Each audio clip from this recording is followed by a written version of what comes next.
Hello दोस्तों, आपका स्वागत करता हूं अपने पीआर देवांगन ऑनलाइन क्लासेस में।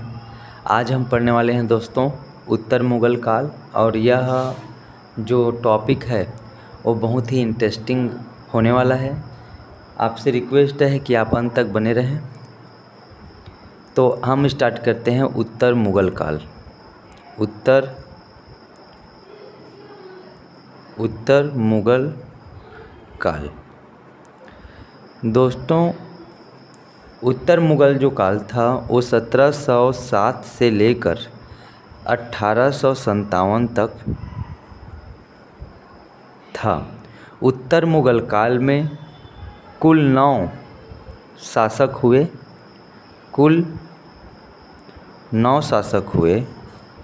और इन्हीं शासकों के शासनकाल के दौरान यूरोपीय कंपनियों का भारत में क्या हुआ, आगमन हुआ। तो यहाँ से क्वेश्चन पूछा जाता है कि सबसे पहले भारत में कौन सा यूरोपीय कंपनी आया। इससे पहले मुग़ल जो उत्तर मुग़ल काल है उसी दौरान मुग़लों के स्वतंत्र राज्य हुए, जिनके संस्थापक का नाम कई बार एग्जाम में पूछा जाता है। तो वो पहले देख लेते हैं। तो जैसे कि अवध हो गया, मुग़लों के स्वतंत्र राज्य कौन कौन से थे। पहला था आपका अवध था। यहाँ पर पूछा जाएगा अवध के संस्थापक कौन है।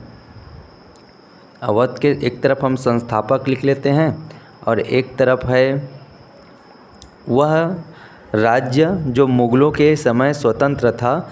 तो उनमें एक राज्य है अवध। अवध के संस्थापक सआदत खां हैं। उसके बाद दूसरा जो स्वतंत्र राज्य था वो है हैदराबाद। इसके संस्थापक थे चिनकिलिज खां। इनको एक और नाम से जानते थे, निज़ाम उल मुल्क आसफ़। निज़ाम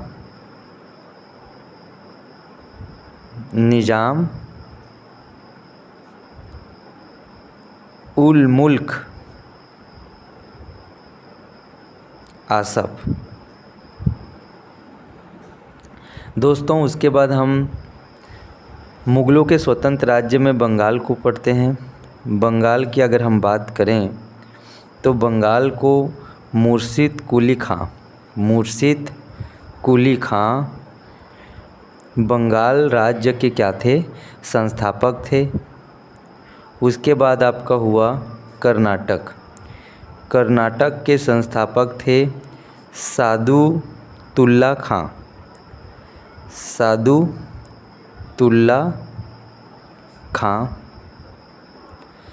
तो इस प्रकार से हुआ दोस्तों। उत्तर मुग़ल काल के दौरान यूरोपीय कंपनियां भारत में क्या की, आई। और इनका जो उत्तर मुग़ल काल का जो शासनकाल था वो 1707 से 1857 तक था। उत्तर मुग़ल काल में कुल 9 शासकों ने इस शासन काल समय में शासन किया। और उस समय मुग़लों के कुछ स्वतंत्र राज्य थे, जैसे कि अवध, हैदराबाद, बंगाल और कर्नाटक। अवध की अगर मैं बात करूं तो इसके संस्थापक हुए सआदत खां, और हैदराबाद के संस्थापक चिनकिलिज खां थे, जिसको हम निज़ाम उल मुल्क आसफ़ जहाँ के नाम से भी जानते थे। बंगाल के संस्थापक हुए मुर्शिद कुली खां, और कर्नाटक राज्य के जो संस्थापक हैं वो हुए थे सादुतुल्ला खां। इसके बाद भारत में यूरोपीय कंपनियों का आगमन हुआ। तो भारत में यहाँ से भी क्वेश्चन पूछा जाता है दोस्तों। भारत में यूरोपीय कंपनियों का आगमन।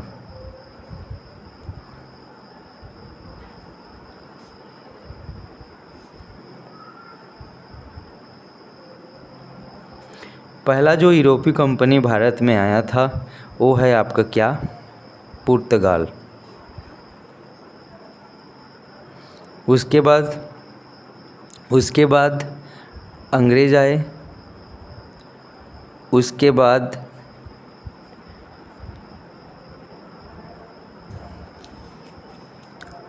अंग्रेज के बाद दोस्तों डच आए। डच के बाद दोस्तों डेनिश आए। डेनिश के बाद फ्रांसीसी आए और फ्रांसीसी के बाद आपका स्वीडिश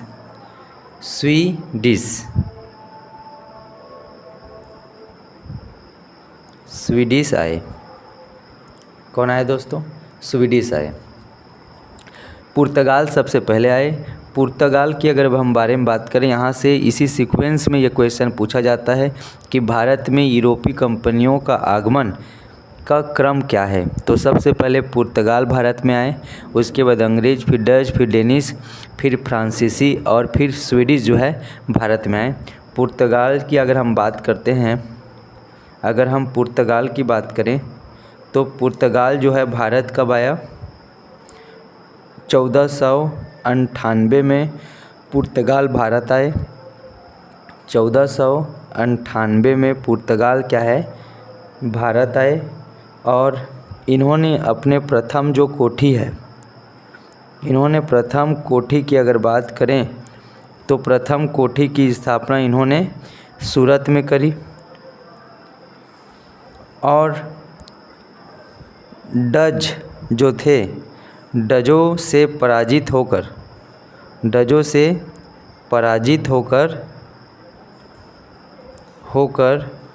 पुर्तगाल भारत छोड़ देते हैं, है ना। डचों से पराजित होकर या डचों के कारण जो है पुर्तगाल भारत से बाहर चले गए।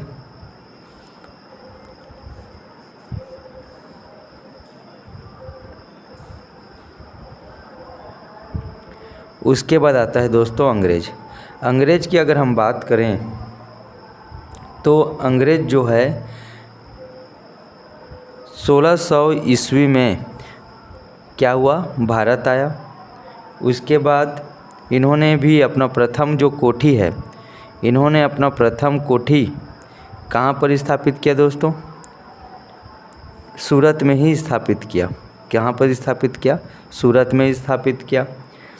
उसके बाद अंग्रेज़ों और डचों के बीच और अंग्रेज़ों और फ्रांसीसी के बीच कई सारे युद्ध हुए। उसके बाद अगर हम डच की बात करें तो जो डच है ये आया है आपका 1602 ईस्वी में भारत आया। 1602 ईस्वी में क्या हुआ? भारत आया। उसके बाद इन्होंने अपना पहला जो कोठी है, इन्होंने डचों की जो प्रथम कोठी है, प्रथम कोठी ये कहाँ पर था? मछलीपट्टनम। कौन सा पट्टनम? मछलीपट्टनम, जो कि आंध्र प्रदेश के एक क्षेत्र है। पट्टनम जो कि आंध्र प्रदेश का क्या है? एक क्षेत्र है। आंध्र प्रदेश का एक जगह है मछलीपट्टनम। और ये जो डच है और अंग्रेज़ों के बीच, डच और अंग्रेज़ों के बीच एक युद्ध होता है जिसको हम बेदरा के युद्ध के नाम से जानते हैं। बेदरा के युद्ध के नाम से जानते हैं। और इसी युद्ध के कारण क्या हुआ था? डच पराजित होकर भारत छोड़कर चले गए।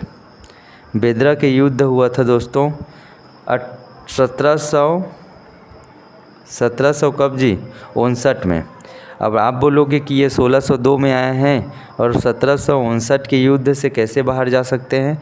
तो पहले युद्ध हुआ था, बाद में वो आए। उस युद्ध के प्रभाव के चलते डच जो थे भारत छोड़कर चले जाते हैं। फिर डेनिश आए, उसके बाद फ्रांसीसी आए। तो सीधा हम फ्रांसीसी को लेते हैं। फ्रांसीसी की अगर हम बात करें तो फ्रांसीसी जो है 1664 में भारत आया। ठीक है जी। फ्रांसीसी 1664 में भारत आया और इनकी जो प्रथम कोठी है, इनकी जो क्या है? प्रथम कोठी है, याद रखना ये कोची है जी। पुर्तगालों का प्रथम कोठी जो है कोचीन है और जो फ्रांसीसी का जो प्रथम कोठी है वो क्या है आपका? इनकी एक प्रथम कोठी हुआ ये सूरत में ही स्थापित किया गया। कहाँ पर? सूरत में। यानी फ्रांसीसी और अंग्रेज़ों की जो प्रथम कोठी है वो सूरत ही है। डच की प्रथम कोठी मछलीपट्टनम और पुर्तगाल की जो पहली कोठी है वो क्या है आपका? कोचीन है दोस्तों। क्या है? कोचीन है। तो यहाँ पर हमें एक चीज़ याद करने की ज़रूरत है। पहले तो यूरोपीय कंपनियों का भारत में आगमन जब हुआ तो उनका आगमन किस क्रम में था? तो सबसे पहले पुर्तगाल भारत आए, फिर अंग्रेज, फिर डच, फिर डेनिश, फिर फ्रांसीसी, फिर स्वीडिश।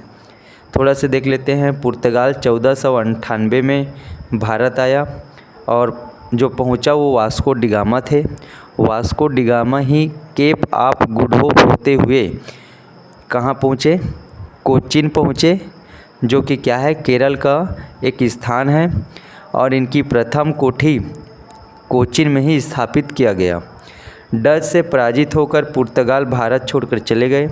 उसके बाद अंग्रेज आए, 1600 ईस्वी में भारत आए और अपनी पहली कोठी सूरत में इन्होंने क्या की? स्थापित किया। फिर डच आए। डच और अंग्रेज के बीच युद्ध हुआ, जिसको हम बेदरा के युद्ध के नाम से जानते हैं, 1759 में। और इसी युद्ध के कारण डच भी क्या हो गया? भारत छोड़कर चले गए। और डचों की भी प्रथम कोठी, जो कि आंध्र प्रदेश का एक जगह का है, मछलीपट्टनम, वहाँ पर हुआ था। उसके बाद फ्रांसीसी 1664 में आए और इन्होंने अपना प्रथम कोठी सूरत में बनाया। अंग्रेज़ों और फ्रांसीसी के बीच कर्नाटक को लेकर कई संघर्ष हुए। आइए दोस्तों जानते हैं कि वे कौन कौन से संघर्ष था जो अंग्रेज़ों और फ्रांसीसी के बीच में हुआ था।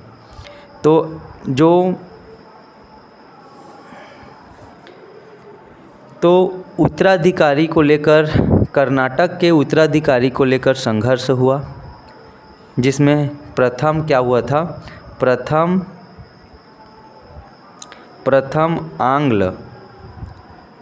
आंग्ल कर्नाटक युद्ध के नाम से इसको हम जानते हैं। और ये आज का कर्नाटक राज्य वाला कर्नाटक नहीं था। पहले कोरोमंडल जो तट है, यानी हम ये कह सकते हैं कि तमिलनाडु वाला जो दक्षिणी पूर्वी भाग है वो पहले कर्नाटक क्षेत्र के अंतर्गत आता था। और ये युद्ध हुआ, कब हुआ ये दोस्तों? प्रथम आंग्ल युद्ध 1746 से लेकर 1748 ईस्वी के आसपास यह युद्ध हुआ। और इस युद्ध का कारण था क्या? ऑस्ट्रिया का उत्तराधिकार। ऑस्ट्रिया का उत्तराधिकार कहीं न कहीं यूरोपीय युद्धों के कारण, ये मतलब यूरोपीय युद्धों में कहीं न कहीं ऑस्ट्रिया का उत्तराधिकार एक बड़ा कारण था। और क्या कारण से ये प्रथम आंग्ल कर्नाटक युद्ध हुआ? तो ऑस्ट्रिया का उत्तराधिकार को लेकर यह ऑस्ट्रिया का उत्तराधिकार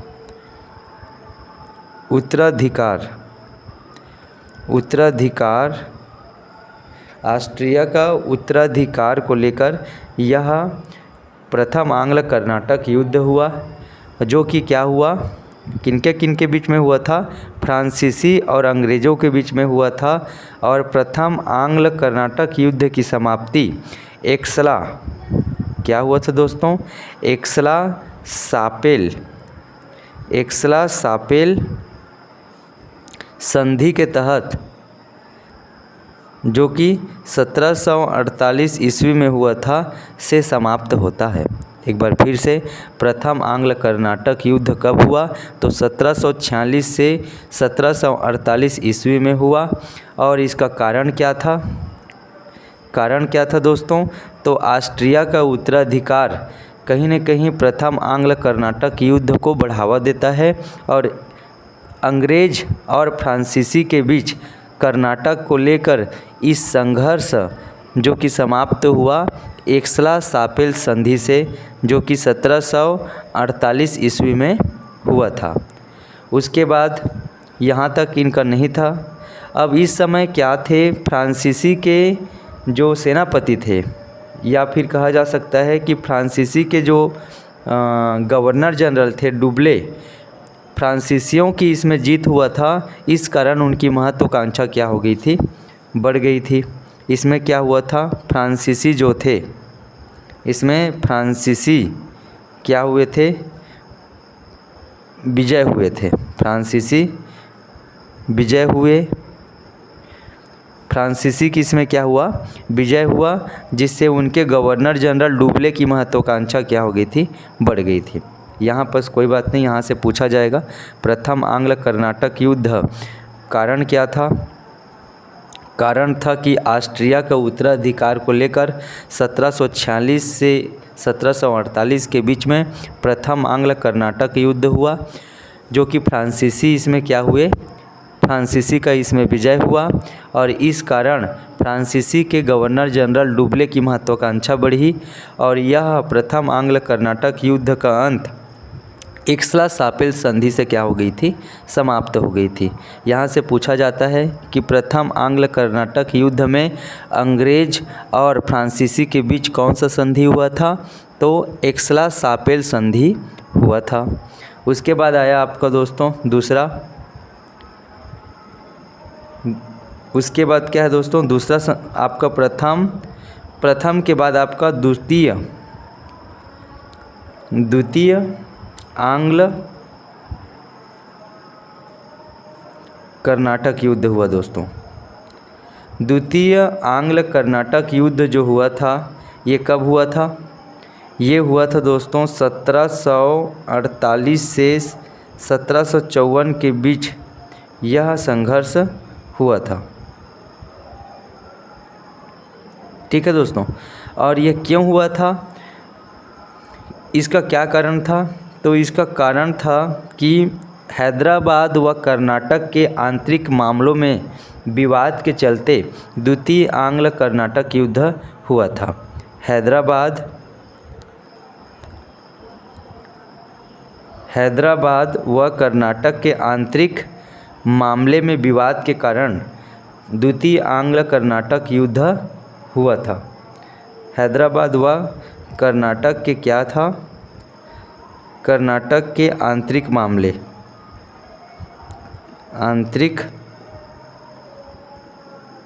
मामले में विवाद के चलते यह हुआ था, और अंग्रेज़ों और फ्रांसीसियों के बीच क्या हुआ, यह द्वितीय आंग्ल कर्नाटक युद्ध हुआ कब, 1748 से 54 के बीच में, और अंग्रेज़ों और फ्रांसीसियों के बीच पांडिचेरी क्या हुआ, एक संधि होता है, पांडिचेरी संधि। ये कब होता है इनके बीच में, ये होता है 1754 ईस्वी के आसपास यह होता है। और इसमें क्या था, अंग्रेज़ों ने यहाँ पर क्या हुआ था, फ्रांसीसी को हानि हुआ था। इस युद्ध में फ्रांसीसी क्या थे, फ्रांसीसियों को हानि हुआ, लेकिन पांडिचेरी के संधि में अंग्रेज़ों ने भारतीय राजाओं एवं नवाबों के आंतरिक मामलों में हस्तक्षेप न करने का वादा किया, और इस प्रकार से द्वितीय आंग्ल कर्नाटक युद्ध पांडिचेरी संधि से समाप्त हो जाता है। यहाँ पर स्पष्ट पूछा जाता है दोस्तों कि द्वितीय आंग्ल कर्नाटक युद्ध कब हुआ था, तो 1748 से 54 के बीच में हुआ था, और यह समाप्त कैसे हुआ, तो पांडिचेरी संधि से हुआ। हालांकि द्वितीय आंग्ल कर्नाटक युद्ध में फ्रांसीसियों को बहुत ज़्यादा हानि हुआ, और अंग्रेज़ों ने एक समझौता फ्रांसीसियों से किया, पांडिचेरी संधि के नाम से जिसे हम जानते हैं, और इसमें अंग्रेज़ों ने कहा कि हम भारतीय राजाओं एवं नवाबों के आंतरिक मामलों में हस्तक्षेप नहीं करेंगे, और इस संधि से द्वितीय आंग्ल कर्नाटक युद्ध क्या होता है, समाप्त हो जाता है। जो तीसरा आता है दोस्तों, वो है तृतीय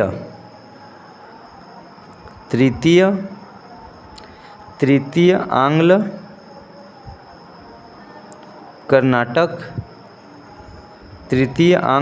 कर्नाटक युद्ध। ये कब होता है दोस्तों, ये होता है दोस्तों 1756 से 63 के बीच में यह युद्ध होता है। 1756 से 63 के बीच में युद्ध होता है। इसी युद्ध को हम एक और नाम से जानते हैं जिसका नाम है सप्तवर्षीय। क्या बोलते हैं इसको? सप्तवर्षीय। सप्तवर्षीय युद्ध के नाम से तृतीय आंग्ल कर्नाटक युद्ध को हम जानते हैं, याद रखना दोस्तों। और तृतीय आंग्ल कर्नाटक युद्ध भी सप्तवर्षीय युद्ध से प्रभावित था और इस प्रकार से अंग्रेज़ों और फ्रांसीसियों के बीच एक समझौता हुआ जिसको हम पेरिस संधि कहते हैं। पेरिस संधि कहते हैं, जो कि 1763 में क्या हुआ है, संपन्न होता है। इस समय फ्रांसीसी के सेनापति होते थे काउंट डी लैली। फ्रांसीसी सेनापति कौन थे? काउंट डी लैली, काउंट डी लैली। और इस समय अंग्रेज़ सेनापति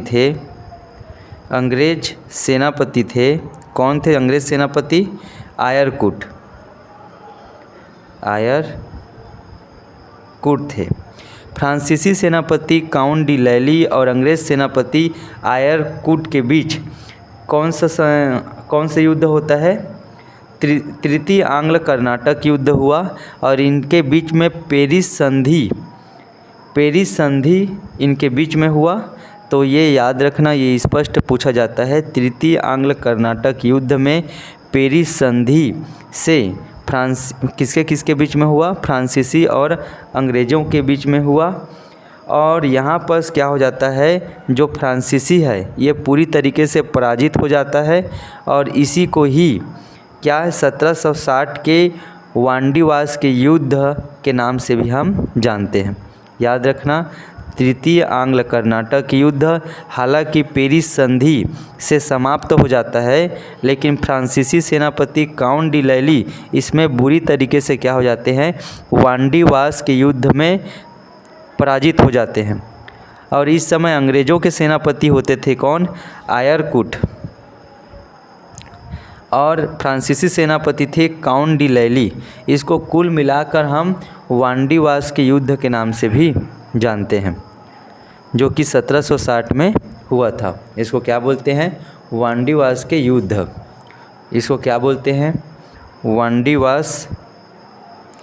वांडीवास के युद्ध के नाम से हम इसको जानते हैं, जो कि 1760 की घटना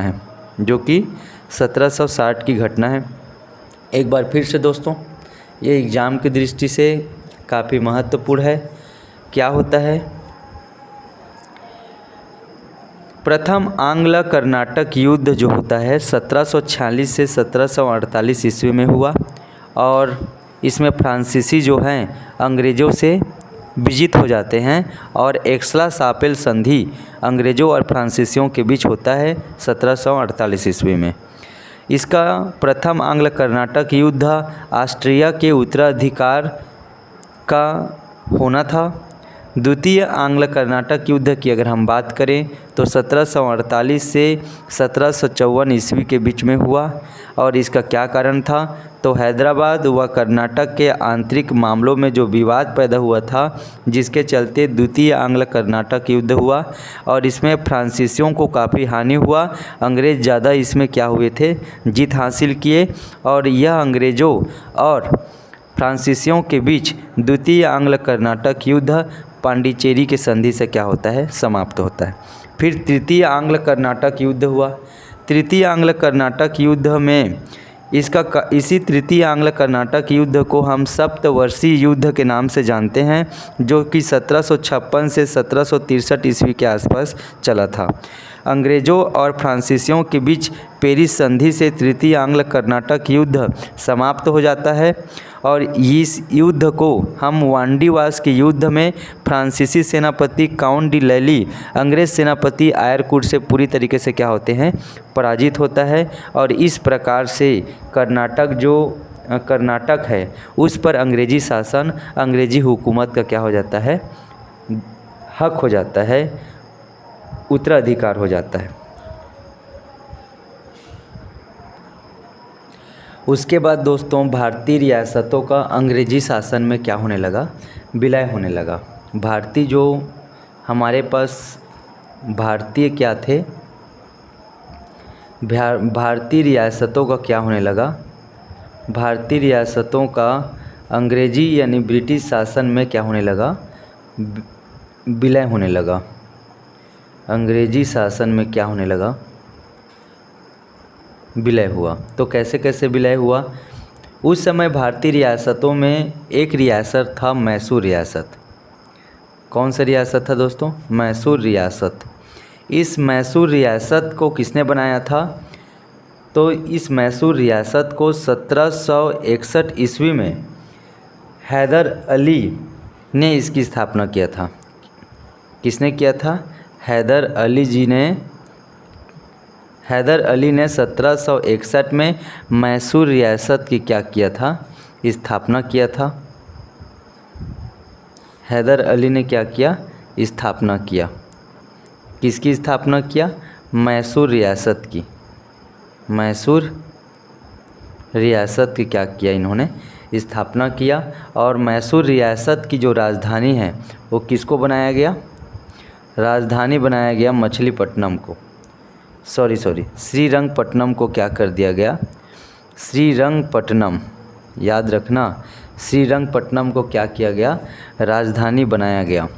यहाँ से एक क्वेश्चन सीधा तौर पर पूछा जाता है कि मैसूर रियासत की गठन कब हुआ था? तो 1761 में हुआ। और कौन किया? तो हैदर अली ने मैसूर रियासत की स्थापना करी। मैसूर रियासत की राजधानी जो था वो श्रीरंगपट्टनम था। यहाँ से भी क्या होता है, एक सवाल आता है कि मैसूर रियासत की राजधानी क्या है? तो श्रीरंगपट्टनम है। ठीक है जी, मैसूर रियासत की राजधानी क्या है? श्रीरंगपट्टनम। उसके बाद दोस्तों याद रखना, जब तक हैदर अली मैसूर रियासत के शासक थे और साथ ही साथ एक अच्छे सेनापति भी थे, इस वजह से कहीं न कहीं अंग्रेज़ों को यह चिंता का विषय लगता था कि मैसूर रियासत को ब्रिटिश साम्राज्य में या ब्रिटिश शासन में कैसे इसको शामिल किया जाए। तो जो हैदर अली थे एक योग्य प्रशासक होने के साथ साथ, हैदर अली जो थे क्या थे? हैदर अली एक योग्य प्रशासक थे और इसके साथ साथ ही वे एक चालाक सेना अध्यक्ष भी थे। चालाक सेना अध्यक्ष थे, इसी वजह से अंग्रेज़ों का यह चिंता का विषय बना रहता था। और मैसूर रियासत को लेकर अंग्रेज़ों और मैसूर रियासत के जो नवाब थे उनके बीच में कई सारे युद्ध लड़े गए, कई सारे युद्ध हुए, जिनको हम जानते हैं प्रथम आंग्ल मैसूर युद्ध कहते हैं दोस्तों।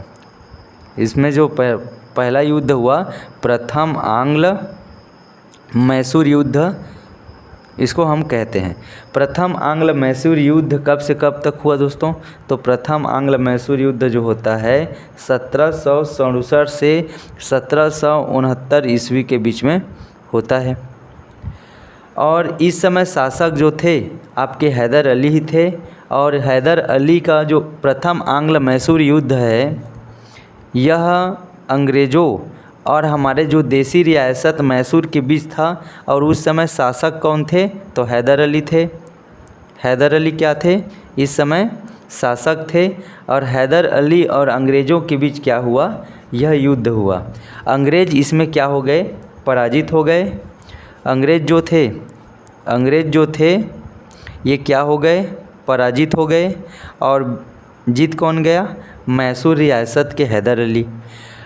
और इसमें अंग्रेज़ों और मैसूर रियासत यानी हैदर अली के बीच एक संधि हुआ जिसको हम मद्रास की संधि कहते हैं।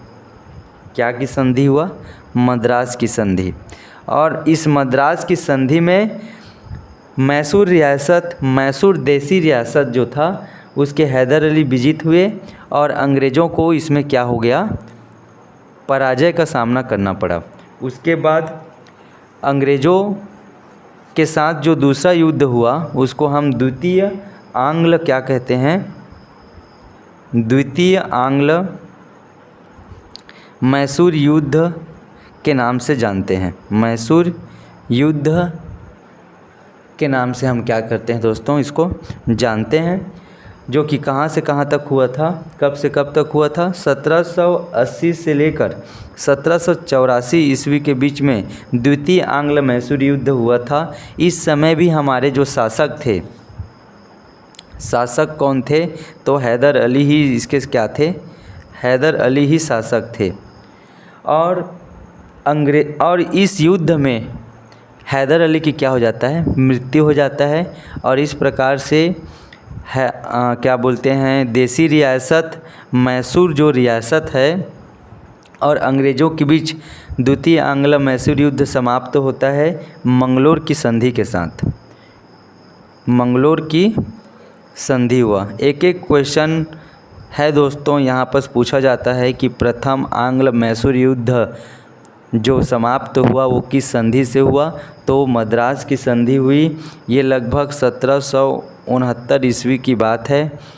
इस वर्ष क्या हुआ, मद्रास की संधि मैसूर हैदर अली और अंग्रेज़ों के बीच में हुआ था। उसके बाद द्वितीय आंग्ल मैसूर युद्ध हुआ 1780 से 84 के बीच में द्वितीय आंग्ल मैसूर युद्ध हुआ। इस समय भी हमारे शासक हैदर अली थे और इस समय द्वितीय आंग्ल मैसूर युद्ध मंगलोर की संधि से समाप्त होती है, जो कि 1784 ईस्वी के आसपास की घटना है।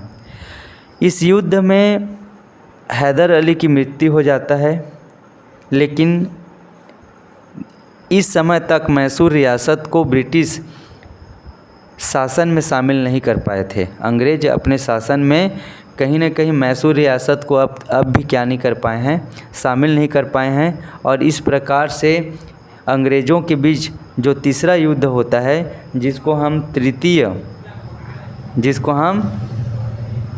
तृतीय आंग्ल मैसूर युद्ध के नाम से जानते हैं।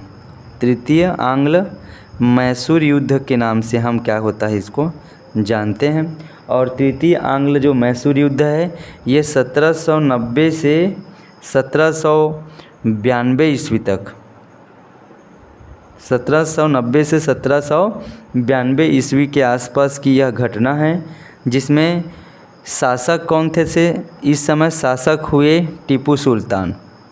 इस समय शासक कौन हुए, टीपू सुल्तान हुए।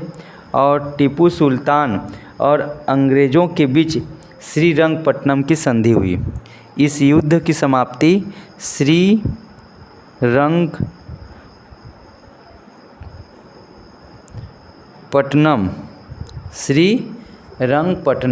कौन सी संधि दोस्तों, श्रीरंगपट्टनम की संधि, श्रीरंगपट्टनम की संधि से समाप्त होता है। और इस युद्ध में भी टीपू सुल्तान की स्थिति थोड़ा सा क्या हो जाता है, बिगड़ जाता है। फिर अब श्रीरंगपट्टनम जो है वही मैसूर रियासत की क्या है, राजधानी है श्रीरंगपट्टनम। और इनके बीच में जो चौथा युद्ध हुआ दोस्तों, जिसको हम चतुर्थ क्या कहते हैं, चतुर्थ आंग्ल मैसूर युद्ध के नाम से जानते हैं। और इस युद्ध में क्या होता है, यह जो युद्ध होता है 1799 के आसपास की यह घटना है, जिसमें शासक टीपू सुल्तान ही थे। और यह जो चतुर्थ आंग्ल मैसूर युद्ध है वह मैसूर सहायक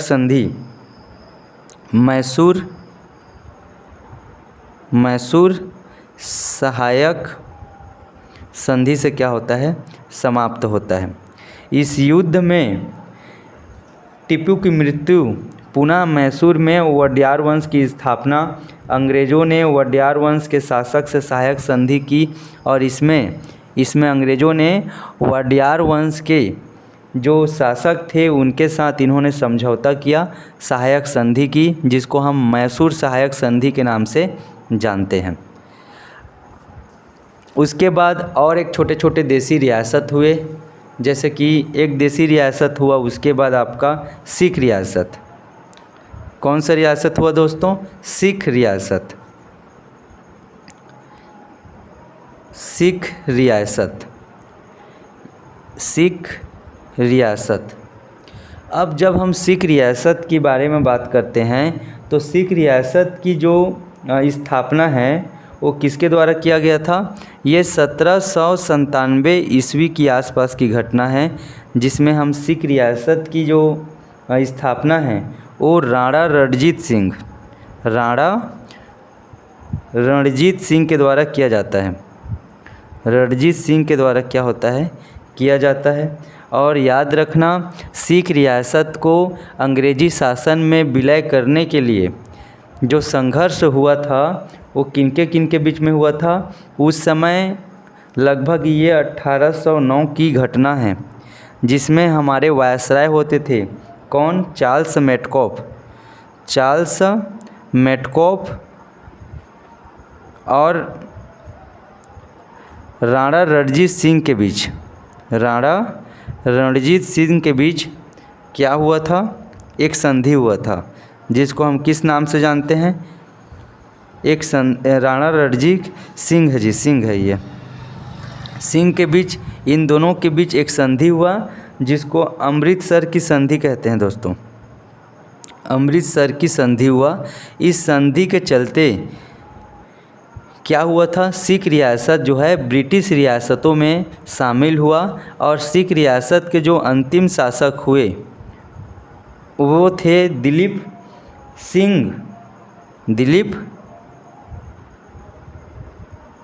सिंह थे। कौन थे दोस्तों? दिलीप सिंह थे सिख रियासत के अंतिम शासक। तो 1797 में सिख रियासत की स्थापना राणा रणजीत सिंह के द्वारा किया गया। 1809 ईस्वी की अगर हम बात करें तो चार्ल्स मेटकॉफ उस समय भारत के वायसराय थे और राणा रणजीत सिंह के बीच अमृतसर की संधि से सिख रियासत को कहीं न कहीं अंग्रेजी शासन में क्या कर लिया गया? शामिल कर लिया गया। सिख रियासत के जो अंतिम शासक थे वे दिलीप सिंह थे। उसके बाद कई सारे क्या हुए? छोटे छोटे रियासत थे, जैसे कि क्या थे? जयपुर रियासत थे। और एक रियासत हुआ, क्या है आपका? हैदराबाद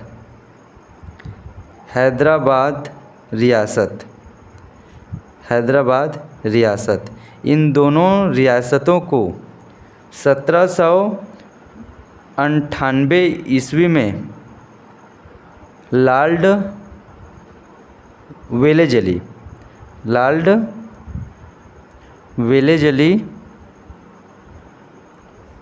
वेलेजली के सहायक संधि से क्या कर लिया गया था?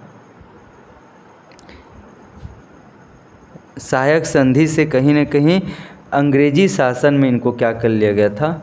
विलय कर लिया गया था। अंग्रेजी शासन में क्या कर लिया गया था? अंग्रेजी शासन में विलय कर लिया गया था। अंग्रेजी शासन में क्या कर लिया गया था? विलय कर लिया गया था। और इस प्रकार से जयपुर और हैदराबाद रियासतों को भी ब्रिटिश शासन में या अंग्रेजी शासन में क्या कर लिया गया? विलय कर लिया गया। और इसके बाद बंगाल रियासत आया। तो बंगाल रियासत बहुत इम्पोर्टेंट है दोस्तों। बंगाल रियासत एग्ज़ाम की दृष्टि से भी बहुत इम्पोर्टेंट है, यहाँ से क्वेश्चन पूछे जाते हैं। उसके बाद आता है दोस्तों बंगाल रियासत। तो जो बंगाल रियासत है दोस्तों, इसको भी कहीं किस में शामिल कर लिया गया? आपका अंग्रेजी शासन में शामिल कर लिया जाता है, लेकिन इसके लिए अंग्रेज़ों को बहुत ज़्यादा संघर्ष करना पड़ा था। बंगाल रियासत के संस्थापक कौन थे? इसके संस्थापक हुए मुर्शिद कुली खां। याद रखना दोस्तों, मुर्शिद कुली खां जो हैं बंगाल रियासत के संस्थापक हैं। इसके बाद अली वर्दी खां। कई बार सीक्वेंस भी पूछ दिया जाता है कि मुर्शिद कुली खां के बाद बंगाल रियासत के नवाब कौन बने? तो अली वर्दी खां हैं। उसके बाद इसके शासक जो नवाब थे, इनको जानना इसलिए भी इम्पोर्टेंट है क्योंकि इनको नवाबों के साथ कई ऐसे युद्ध हुआ जो कि भारत के इतिहास को एक नई दिशा जिसे हमें मिला, जिससे भारत की राजनीतिक या कहा जाए कि भारत की शासन व्यवस्था या सत्ता किसके हाथों में होगी, इतने बड़े बड़े युद्धों से ये तय हो गया था। सिराजुद्दौला के समय प्लासी का युद्ध हुआ, प्लासी का युद्ध हुआ और ये बात है 1757 की बात है। याद रखना, सिराजुद्दौला का ही शासन जो काल है वो 1756 से 1757 के आसपास की बात है। उसके बाद जो शासक या फिर नवाब बने वो थे मीर जाफ़र। मीर जाफ़र क्या थे? नवाब थे। मीर जाफ़र के बाद आपका मीर कासिम को बना दिया गया, मीर कासिम को बना दिया गया। और मीर कासिम के समय ही क्या हुआ था? बक्सर का युद्ध हुआ था। क्या हुआ था? बक्सर का युद्ध हुआ था। और बक्सर का युद्ध हुआ था 1764 ईस्वी के आसपास की यह घटना है। उसके बाद अंतिम जो शासक हुए ये थे शुजा-मुद्दौला। शुजा-मुद्दौला। क्या हुआ था? शुजा-मुद्दौला। याद रखना, बंगाल रियासत के संस्थापक मुर्शिद कुली खां थे। उसके बाद अलीवर्दी खां बंगाल रियासत के नवाब बने। फिर सिराजुद्दौला, और सिराजुद्दौला जब शासक थे उस समय प्लासी का युद्ध हुआ। उसके बाद मीर जाफ़र, मीर कासिम और शुजा-मुद्दौला। मीर कासिम के समय बक्सर का युद्ध हुआ। ऐसे कई बड़े युद्ध बंगाल रियासत के नवाबों ने किया। और इसी बीच में लगभग 1756 की ही घटना है। 20 जून 1756 में ब्लैक होल की घटना होती है। ब्लैक होल की घटना दोस्तों, जिसमें बंगाल रियासत के नवाब सिराजुद्दौला जो हैं बहुत सारे अंग्रेज़ों को एक काल कोठरी में क्या करते हैं? बंद कर देते हैं। लगभग 146 अंग्रेज़ों को काल कोठरी में बंद कर देने के कारण क्या बोलते हैं, सांस या घुटन में 123 लोगों की मौत हो गई थी, जो कि एक बहुत बड़ी घटना था जिसको हम ब्लैक होल के नाम से जानते हैं। और यही ब्लैक होल की घटना और कहीं न कहीं सिराजुद्दौला का कलकत्ता के किले पर क्या बोलते हैं, उन कलकत्ता के किले पर अधिकार करना कहीं न कहीं प्लासी के युद्ध को क्या करता है? बढ़ावा देता है। कहीं न कहीं प्लासी के युद्ध का ये क्या है? कारण है। आगे देखते हैं दोस्तों, प्लासी का युद्ध। प्लासी के युद्ध की अगर हम बात करें तो उस समय शासक कौन थे? सिराजुद्दौला था। तो किनके किनके बीच में हुआ था, कब हुआ था, ये तमाम चीज़ों के बारे में हम जानते हैं। प्लासी का जो युद्ध है दोस्तों, प्लासी की युद्ध यह हुआ था आपका 1757 ईस्वी के आसपास की बात है। और इस समय किसके किसके बीच में हुआ था? तो लॉर्ड क्लाइव उस समय बंगाल के गवर्नर थे। लॉर्ड क्लाइव बंगाल के गवर्नर क्या हुआ था? लॉर्ड क्लाइव विरुद्ध क्या हुआ था?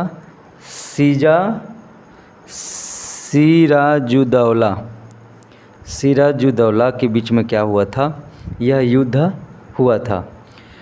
कारण क्या था दोस्तों? पहली बात तो ब्लैक होल की घटना भी प्लासी के युद्ध का कारण था। ब्लैक होल की घटना क्या था? मैं अभी भी बताया कि 146 या उससे भी कुछ ज़्यादा लोगों का काल कोठरी में बंद कर दिया जाना सिराजुद्दौला के द्वारा, जिससे घुटन से ही 123 अंग्रेज़ों की क्या हो जाती है? मौत हो जाती है। और उस समय ब्लैक होल की घटना कहीं न कहीं प्लासी के युद्ध का कारण बना। ब्लैक होल की घटना, पहला होता है ब्लैक होल की घटना, और दूसरा है कि सिराजुद्दौला के द्वारा कलकत्ता के किले को कलकत्ता के किले पर क्या कर लिया जाता है? किले पर अधिकार कर लिया जाता है।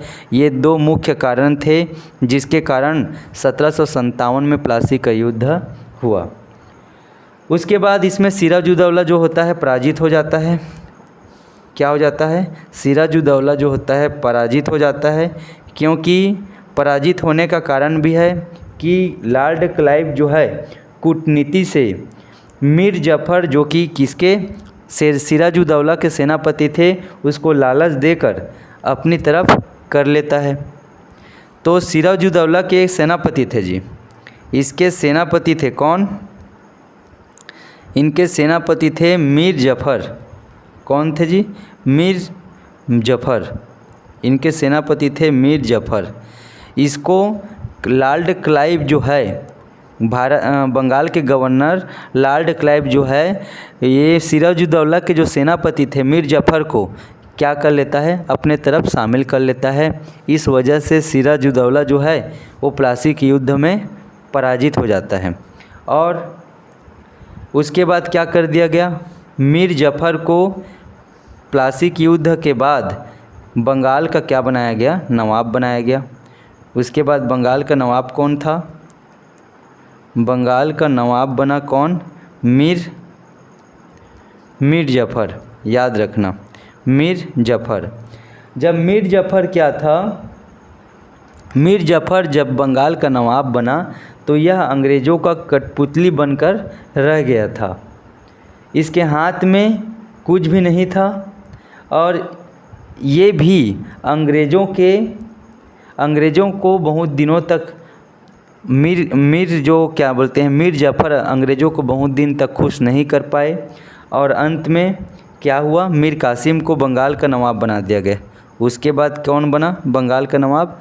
मीर कासिम की अगर हम बात करें तो मीर कासिम एक स्वाभिमानी शासक था।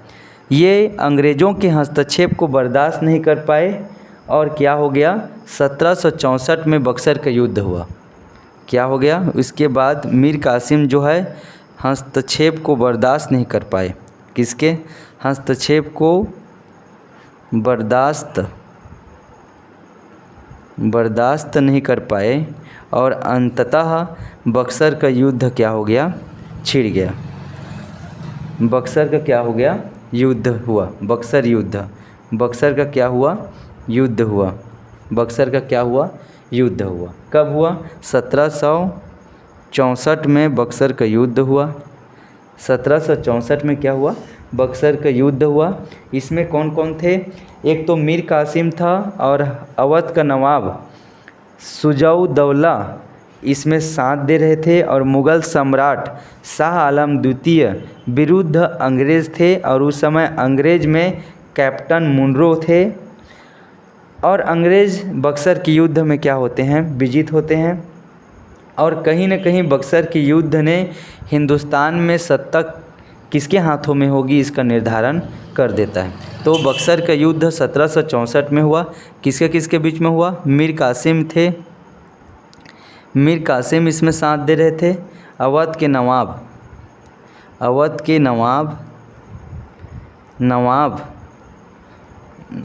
नवाब कौन थे? सुजाउद्दौला।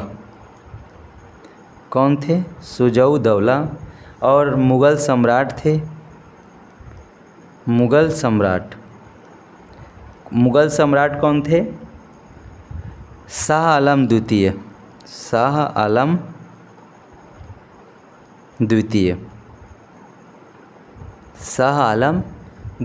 थे। मुग़ल सम्राट कौन थे? शाह आलम द्वितीय थे। मुग़ल सम्राट शाह आलम द्वितीय। विरुद्ध कौन थे? ये सब के विरुद्ध अंग्रेज़ थे। कौन थे? अंग्रेज़। और अंग्रेज़ में इस समय कौन थे? कैप्टन मुनरो ब्रिटिश अधिकारी के रूप में थे। कैप्टन मुनरो, याद रखना। इस बक्सर के युद्ध ने भविष्य में हिंदुस्तान की सत्ता किसके हाथों में होगी उसका क्या कर देता है? निर्धारण कर देता है। और आगे चलकर इलाहाबाद की संधि होती है। इलाहाबाद की संधि लगभग ये बात है 1765 में दोस्तों इलाहाबाद की संधि होती है। इलाहाबाद की संधि के समय बंगाल के गवर्नर लॉर्ड क्लाइव जो थे क्या कर दिया जाता है?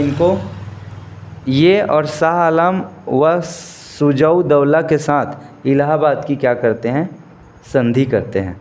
ये घटना 1765 की है और 1765 में लॉर्ड क्लाइव, कौन सा क्लाइव, लॉर्ड क्लाइव, और उस समय शाह आलम होते थे। शाह आलम कौन थे, मुग़ल सम्राट थे, शाह आलम द्वितीय। ये समझौता हुआ शाह आलम द्वितीय, शाह आलम द्वितीय,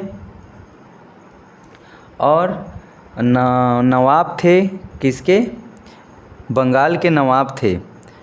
किसके किसके बीच में हुआ जी, और ये था इन दोनों के बीच में हुआ। इस समय बंगाल के नवाब थे, बंगाल के नवाब कौन थे, शुजा-उद-दौला, शुजा-उद-दौला के बीच में होता है। इलाहाबाद की संधि पूछा जाता है, इलाहाबाद की संधि कब हुआ, तो 1765 में हुआ। लॉर्ड क्लाइव और शाह आलम द्वितीय और बंगाल के नवाब शुजा-उद-दौला के बीच में इलाहाबाद की संधि 1765 में क्या होती है। इसके बाद दोस्तों भारत में हम वायसराय जानेंगे। भारत में बहुत सारा कंपनी एक्ट आया, उसके बारे में हम जानेंगे हमारी अगली वीडियो में। आई होप आपको समझ में आया होगा। धन्यवाद।